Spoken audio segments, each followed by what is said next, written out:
Mrs. Sandra Gittins, Senior Foreign Service Officer in the Ministry of Foreign Affairs and Foreign Trade. Ms. Denise Sandiford, Foreign Service Officer in the Ministry of Foreign Affairs and Foreign Trade. Ms. Hyacinth Griffith, Education Officer in the Nursery and Primary Section of the Ministry of Educational Transformation. Ms. Peggy Agard, Education Officer for Modern Languages in the Curriculum Section of the Ministry of Educational Transformation. Principals, teachers, students of invited schools, buenas tardes. Good afternoon. Yes, I'm practicing my Spanish a little bit. I am Janelle Little, Education Officer in the Ministry of Educational Transformation, and I will serve as your Master of Ceremonies this afternoon as well. I am pleased to welcome each and every one of you here for this very special book presentation ceremony this afternoon. So to give you the official welcome, I now invite Ms. Hyacinth Griffith, Education Officer in the Ministry of Educational Transformation. Let's welcome her.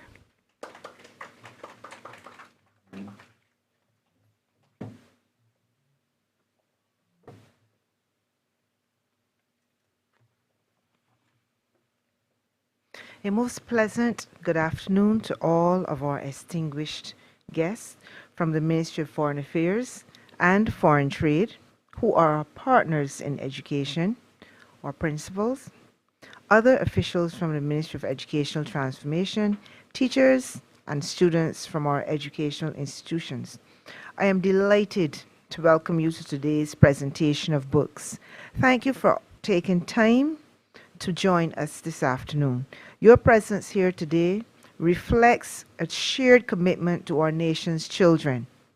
Although the digital realm is everywhere, a hard copy book still has its place in communicating vital information. Books bring life, propel readers into new theories, lands, and ways of thinking.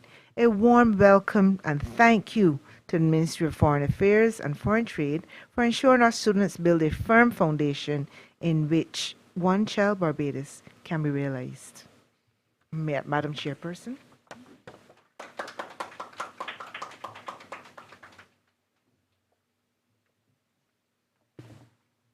Gracias.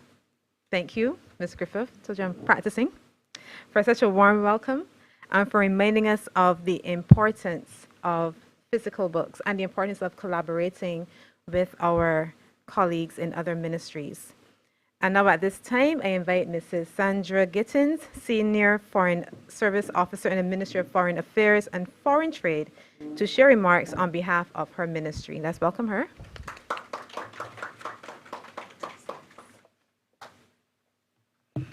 Mrs. Jenna Little, Chairperson, Ms. Hyacinth Griffith, Education Officer, Ms. Peggy Agard, Education Officer for Modern Languages, principals, teachers, students. Buenos días a todos. There will be buenas tardes because it's afternoon. Buenas tardes a todos. It is my pleasure as the representative of the Ministry of Foreign Affairs and Foreign Trade to present to the Ministry of Educational Transformation copies of the publication Ruby Visits the Afro-Caribbean Museum of Panama. This fictional children's book is written in both English and Spanish and tells the story of Ruby Wilson and her quest to learn about her Caribbean ancestors who migrated to Panama in the early 20th century to work in the construction of the Panama Canal. It is widely acknowledged that remittances from Barbadian workers in Panama contributed in large part to the development of a black middle class in Barbados. Families use the Panama money to educate their children, to buy land, and to build generational wealth. The Ministry of Foreign Affairs and Foreign Trade, through its embassy in Panama City, sourced this book for use in primary schools, not only as a resource on historical linkages between Barbados and Panama, but also as a practical tool to enhance bilingual education in response to the Prime Minister's mandate for every Barbadian to become fluent in Spanish. Beyond the cultural and historical ties with our Latin American neighbors, there are real economic benefits for deeper cooperation, benefits that can only truly be realized by breaking down the language barrier that exists between our societies.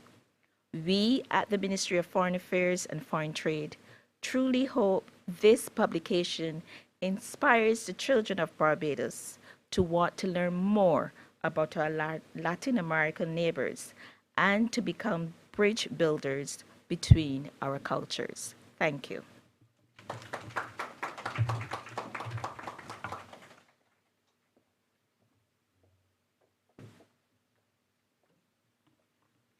Gracias, Mrs. Sandra Gittins. And we are indeed grateful as the Ministry of Educational Transformation for the interministerial collaboration for this donation, which we know will redound to the benefit of our schools and most importantly, our students.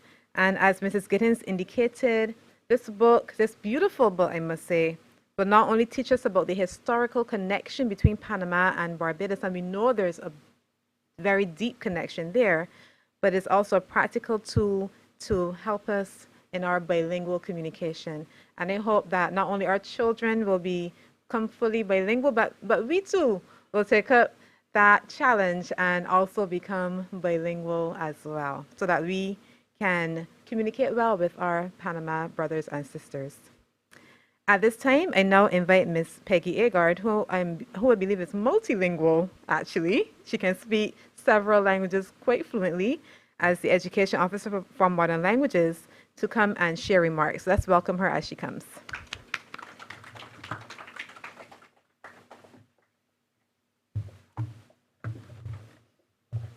Thank you very much, Mrs. Little. When I saw this book, I was impressed by its presentation. It's colorful, it's well-spaced, the font is good, because those are the kind of things we look for in the curriculum section. The characters depicted are relatable. Generally, there is no mistaking the intended audience. It is very reader-friendly, although in the context of our Spanish classes in the primary school, the language might still be a bit too sophisticated for even the class 4 students, but with some proper strategy and technique, you can still get students to understand what is happening in the story. And of course, there's the English version at the bottom, so that helps. The story of Ruby, a little Panamanian girl who takes a trip to the Afro-Caribbean Museum, is a story that reveals the inextricable link between Panama, a Spanish-speaking country, and the English-speaking Caribbean, largely Barbados and Jamaica. The story is cleverly written so that the grandfather becomes the storyteller, who reveals to Ruby, and by extension to you when you get to read the book, a great deal of the experiences of the brave men and women of the Anglophone Caribbean, that's just another way of saying English-speaking, who went seeking a better life, offered through the working opportunities of the construction of the Panama Canal. I've had the privilege of documenting some of the stories told by my grandmother, who died at the ripe old age of 103, and whose husband, my grandfather, went to Panama to help build that canal. So it has a lot of meaning for me. She remembered vividly when the Barbadian Society lost thousands of its members to Panama towards the end of the 19th century. From her stories, I understood that from a historical perspective, the Panama-West Indian connection should never be considered a casual encounter. Later on, when I was at university studying for a postgraduate degree, I had an opportunity to choose a topic of interest, Spanish related, of course, and in tribute to my grandmother, I chose a topic. It was called The West Indians in Panama, a historical phenomenon generating Caribbean literature. That was the topic, and I had to research it. The exercise for me was gripping. I had no idea that these accounts shared by my grandmother has such a checkered background. So, if you delve beyond the surface of the story that this book tells, you will uncover what I discovered are very strong elements of Caribbean literature. The theme of identity, knowing who you are, racial discrimination, and that came out in how our ancestors were paid. They were called the silver men. And they were called the silver men because the Caucasian workers were paid gold, but the West Indian workers were paid silver. Okay, so there was a book by Velma Newton that I really enjoyed. It was called The Silver Man. So lots of the themes were very Caribbean. Colorism. We, you know, we talk about like complexion, who's dark, who's fair. It happened over there as well. This book makes reference to a lot of that. I think Ruby's grandfather taught about the earning comb. Okay, the divisiveness brought about by dedicating the workers to their own schools, to their own hospitals, to their own shopping areas. Then there's reference to Wilson, a Barbadian name. You know, there was a Wilson in this book, and the mention of the food that was being prepared. He talked about the Easter bun and the sorrel with ginger. So my hope is that our students become so curious about this connection that beyond this book that we have here, that you will ask some questions. Because Panama is not just a Spanish-speaking country, it's our family. Thank you.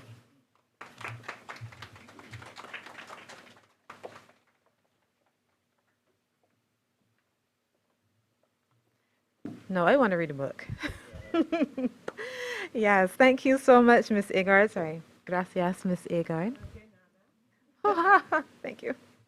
Thank you for sharing the excerpts with us, but I think more importantly for giving us your own personal connection to Panama and also the experiences that your grandmother would have shared of your grandfather's experience. And I hope that as these books return to the schools, that you do share them with the students so that they can too learn of the silver men, our ancestors. At this time, I would like to invite Ms.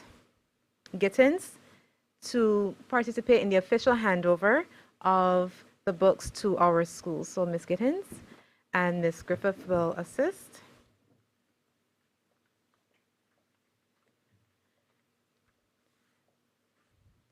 So first, I want to invite you to the front. And Ms. Sanderford.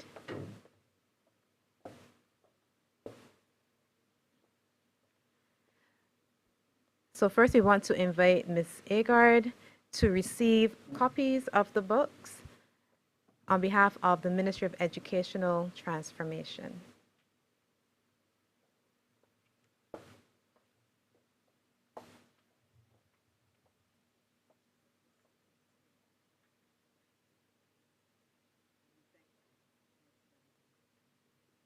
Thank you. So for the other schools, I'm going to call you school by school, and I'm just going to ask the principal and teacher to see that one of the students to come and receive the books on behalf of the school. So we begin with Sila. Well, that's easy. We begin with Sila.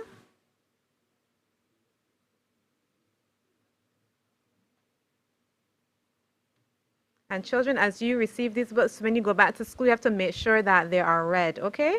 Make sure that your teacher reads them.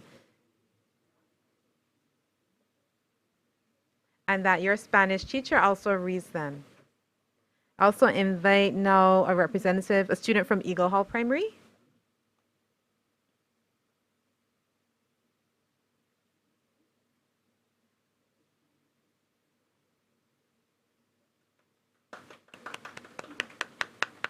Grantley Prescott Primary.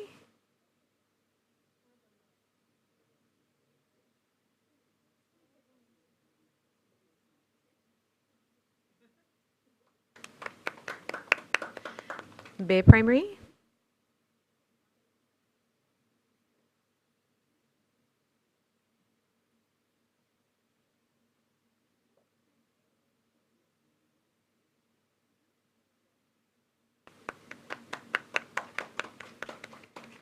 Hilda Skeen Primary.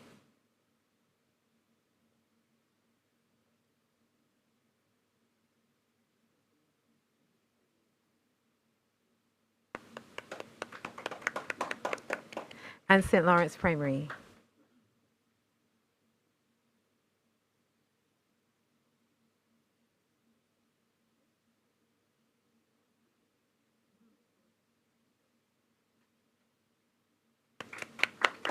Thank you so much, Mrs. Gittins and Ms. Sandiford. Thank you also, Ms. Griffith.